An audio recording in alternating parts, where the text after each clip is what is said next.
Olá, amigos. Eu sou o Dionísio Neto e você está no Dionisíacas. Hoje eu vou contar para vocês a minha relação com o grande e saudoso diretor de teatro José Alves Antunes Filho. Ele é muito importante na minha carreira e na minha vida. Foi um grande mestre que eu tive o privilégio de conviver e que, de certa forma, foi que me fez fincar o corpo e a alma nas artes cênicas, porque até então eu ia ter uma vida universitária na USP e, graças ao teatro, eu fui sugado para esse mundo. Bom, a primeira vez que eu vi o Antunes Filho foi através de uma peça dele chamada Paraíso Zona Norte. Eu tinha por volta de 15 anos de idade, era o ano 1987, eu estudava no Colégio Equipe. Já gostava de teatro, não sei por que eu fui parar nesse teatro, Teatro do Doutor Vila Nova, que hoje é o Sesc Consolação. Eu fui lá assistir, como quem não queria nada. A plateia não estava muito cheia e eram duas peças em uma. Era Os Sete Gatinhos e A Falecida, do Nelson Rodrigues. Primeiro era A Falecida e depois era Os Sete Gatinhos.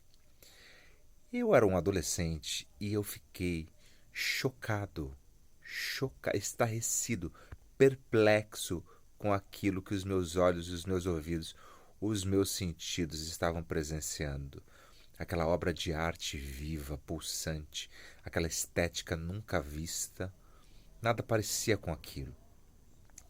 E eu fiquei assim de boca aberta quando eu assisti aquilo. Lembro de tudo. Lembro dos atores flutuando, do cenário do Serrone, ahn, da maquiagem forte. Era uma magia. E, obviamente, o Nelson Rodrigues, né? Que puxava tudo aquilo. E a catarse acontecia. Era esplêndido. Era uma obra de arte aquilo. Eu vi várias vezes. Vi um programa dele na TV Cultura, um documentário sobre o Sesc. Gostei também. Estava tentando entender quem era aquele cara. Fiquei sabendo das inscrições para o CPTzinho, né, para o CPT, Centro de Pesquisa Teatral, e me inscrevi para fazer o teste. Fiz o teste, passei. No primeiro dia, eu cheguei atrasado. Ele me mandou embora. Eu tive que esperar um ano. Voltei, fiz o teste de novo, passei. Eram três fases, né? Tinha uma certa tensão, porque era essa coisa do teste, ó. Ninguém sabia muito bem o que era aquilo, mas era algo que estava acontecendo ali.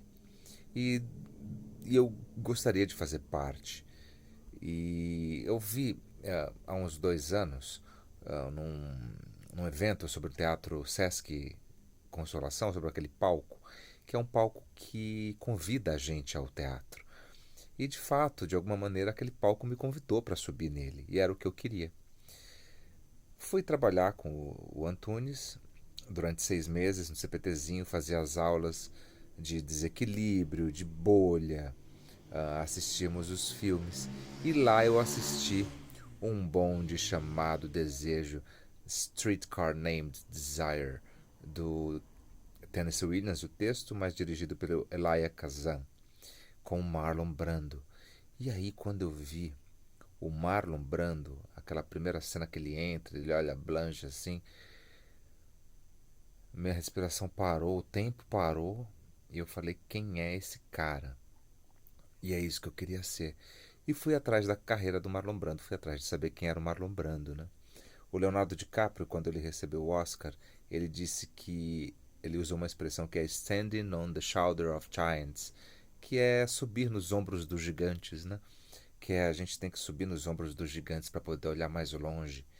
E eu fiz isso com Marlon Brando. Foram 3 anos ali no CPT, fazendo os desequilíbrios, os exercícios orientais, Suzuki, né, que era um diretor japonês, que era com os pés que a gente fazia. Ah, enfim, muitas técnicas, né? A gente tinha aula de yoga, tinham muitos convidados que iam dar palestras, toda semana tinha filmes clássicos que a gente assistia. Então assisti muito Dreyer, né? A Paixão de Joana d'Arc, que eram filmes raros, que na época não tinha internet. E o Antunes, ele tem, né, uma videoteca extraordinária de filmes que não estão em lugar nenhum. Então, nós tínhamos acesso a isso para a nossa pesquisa, né? E ele era um colecionador de VHS, né? Bom, assisti Trono Manchado de Sangue, Macbeth, que era extraordinário também, e meu maior desejo era fazer essa peça. Essa peça eu vi mais de 10 vezes. Vi no Teatro Municipal, e extraordinária a montagem, uma catarse mesmo. Eu era muito novinho, né? Tinha 20 e poucos anos, eu não sabia nada, era só uma coisa bruta, né? Eu era um artista bruto a ser lapidado ali pelo mestre. Chegamos a trabalhar muito, ele gostava muito de mim, nós ficamos amigos. Eu saía com ele, ele me levava nas exposições, ele me apresentou Guignard, ele me apresentou o Guilde, tantos pintores, cineastas. Ele abriu o mundo da cultura para mim e o mundo oriental, sobretudo, né? O Shiva, Vishnu, Brahman, toda o mundo oriental, né? O Tao, a gente falava muito do Tao nas aulas de yoga, Tai Chi Chuan. Então, porque ele queria dar passos além dos métodos, né, do Lee Strasberg, do Stanislavski. Então ele falava que todos esses métodos foram criados juntos com a ciência da época e que era preciso, com a física quântica e com as novas descobertas da ciência, que também o método de atuação teria que acompanhar isso, né? Apesar de respeitar Stanislavski e tudo mais, né? Nós tínhamos aulas com a Lúcia Segal, foi lá que eu a conheci. Ela foi aluna do Lee Strasberg Institute de New York. Chegou a ver algumas palestras com Lee Strasberg. E foi quem me apresentou a Hope Arthur, né, que era uma grande mestra, né, do método nos Estados Unidos. Né? Então, eu um belo dia estava em cartaz Vereda da Salvação, e ele sabia que eu queria muito fazer uma peça dele. E ele chegou para mim e falou assim: amanhã você entra na peça. E aí eu fiquei assim, nossa, que loucura, eu fiquei feliz, mas eu não tinha ensaiado. E aí eu substituí um ator e fiz o papel do Pedro, que tinha uma fala, mas era emocionante. E aí só que eu entrei sem ensaio, e aí eu lembro que eu não tinha direção, eu fui fazendo, e obviamente eu errei, né, em alguns momentos. E, e enfim, mas era uma experiência extraordinária também, o teatro lotado, de todas as sessões lotadas.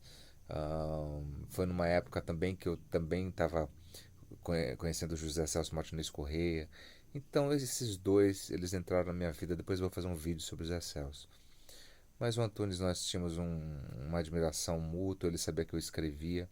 Ele me convidou para eu escrever teatro no CPT, mas eu também não sabia direito o que era, não tinha feito ainda o workshop com os mestres do Royal Court Theatre de Londres, o primeiro workshop que eles deram aqui no Brasil. Eu fui aluno, fui selecionado e tudo mais. Então não tinha muito ainda técnica, era muito intuitivo tudo. E, e aí eu comecei a escrever uma peça que era Vulcana, que era baseada em quadrinhos, que depois veio a ter um perfume de Perpétua, que foi assim que nós estávamos ensaiando Gilgamesh, que era uma peça que ele tinha adaptado, não era teatro, né? Era adaptado da literatura para o teatro. E era um processo doloroso, eu não estava satisfeito com a peça, nem com a peça, nem com o meu papel na peça. Eu achava tudo aquilo uma tortura chinesa. E nós nos inspirávamos nos derviches, né, que são religiosos turcos, que eles, não sei se vocês já viram, eles ficam girando para entrar em transe. Só que eles giram porque o Antunes, ele queria que o ator virasse um monge, ele estava numa fase muito de que a gente tinha que ser monge, né? E só que não tinha um mosteiro, né? Mas enfim, o mosteiro era o teatro, né? E então nós ficávamos girando ali com os pés descalços, os nossos pés em carne viva, parecia realmente a ópera de Pequim. E E eu não estava nem um pouco feliz e meu coração pedia para sair. Eu tinha 3 anos já. Falei para ele, Antunes, olha, eu vou tomar uma Coca-Cola, vou descer. E eu fui descendo aqueles 7 andares do Sesc Consolação, saindo depois de 3 anos. Eu lembro que eu como fui me libertando assim por uma fase, sabe? Uma fase muito importante de formação profunda, artístico, poético, existencial, teatral, educacional. Olha, foi uma experiência extraordinária participar do Centro de Pesquisa Teatral por 3 anos. Eu lembro que eu saí de lá, fui no viaduto do chá, numa mãe de santo, ela me benzeu. Eu cheguei em casa assim, fiz um ritual assim. E aí no dia seguinte eu caí de cama por 3 dias, fiquei tendo tremelique, calafrio, processo de expurgação, né? E aí eu escrevi Perpétua, foi a minha primeira peça, 1995, por sincronicidade, a peça se passava no futuro próximo, onde havia um toque de recolher e as pessoas eram obrigadas a conviver, né, a ficar trancadas em casa, como está acontecendo hoje, e aí havia um feminicídio, que também aumentou muito, né, o número de feminicídio, né? Enfim, era uma antena muito forte que eu tinha ali. E aí nós fizemos Perpétua, com a direção do Leonardo Medeiros. Eu escrevi para a atriz Renata Gession, que era minha professora no CPT. Essa peça ficou 10 anos em cartaz. A última apresentação foi no palco do Teatro Arthur Azevedo, onde eu vi minha primeira peça de teatro em São Luís do Maranhão. Quer dizer, um ciclo se encerrou ali. E foi extraordinário, o teatro lotado. O Antunes, quando foi ver Perpétua, ele elogiou muito meu texto. E no dia seguinte, ele falou que eu era como Nelson Rodrigues e Plínio Marcos. E no dia seguinte ele me ligou. Ele nunca tinha me ligado.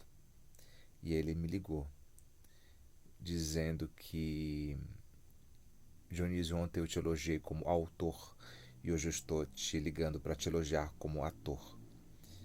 E fez uma série de elogios e estava muito feliz, falou muito bem da peça e de uma certa maneira colocou a gente no Festival de Teatro de Curitiba, onde nós apresentamos a peça no Guairinha em 1997 com grande sucesso. Foi um ano que eu estava com 3 peças nesse festival: Opus Profundo, de minha autoria e direção; Perpétua, minha autoria e direção do Leonardo Medeiros; e Os Reis do Iê, Iê, Iê, do Gerald Thomas, onde eu escrevia as minhas falas. Eu fazia o Mark Chapman, o assassino do John Lennon, vivido pelo próprio Gerald, que também foi uma experiência fantástica. Então é isso, Antunes Filho. Depois disso, ele via sempre as minhas peças, eu via sempre as peças dele, eu ia sempre no CPT, nós nos falávamos. O meu livro de peças é dedicado a ele, eu entreguei os 2 livros a ele tem uma foto com esses livros nas mãos, no dia do aniversário dele. Ele era um cara que a gente se gostava muito. E eu lembro, nossa, eu posso fazer muitos vídeos sobre o Antunes. E uma vez, assim, eu lembro que eu falei pra ele assim, eu falei, depois de uma das estreias dele, né, que a gente sempre ficava no final tomando um vinho e tal e conversando. Aí eu falei assim, Antunes, eu nunca trabalhei com você. Ele falou, você nunca trabalhou comigo? Eu falei, não. Ele falou, então vem aí amanhã. Aí eu fiquei pensando, passou aquele filme de 3 anos na minha cabeça, tudo que tinha acontecido, né? Aí eu falei, não, não. Infelizmente, no dia da morte dele, eu não pude, não vi o velório no palco, vi só vídeos depois. Foi muito engraçado porque foi no dia do lançamento da novela A Dona do Pedaço, onde eu contracenei com Fernanda Montenegro, direção da Mora Maltner, o texto do Valcir Carrasco. E eu estava lá no Copacabana Palace, comemorando. Falei muito do Antunes. muito feliz de estar ali num lugar importante, sabe? É um momento, o primeiro capítulo de uma novela das 9 para um ator é uma coisa muito grande. E aí eu lembro que eu pensei muito no Antunes, de estar conquistando tudo aquilo. E aí quando eu cheguei no hotel, recebi a ligação de que ele tinha falecido, no mesmo dia do lançamento da novela. Então, é isso. E no dia seguinte eu peguei uma ponte aérea e vim para São Paulo, mas eu não consegui chegar a tempo. Mas o Antunes mora no meu coração. Ah, tudo que eu fizer no teatro tem o Antunes comigo de mãos dadas. Grande Zequinha, esse vídeo é para você. Um beijo, obrigado. Até o próximo.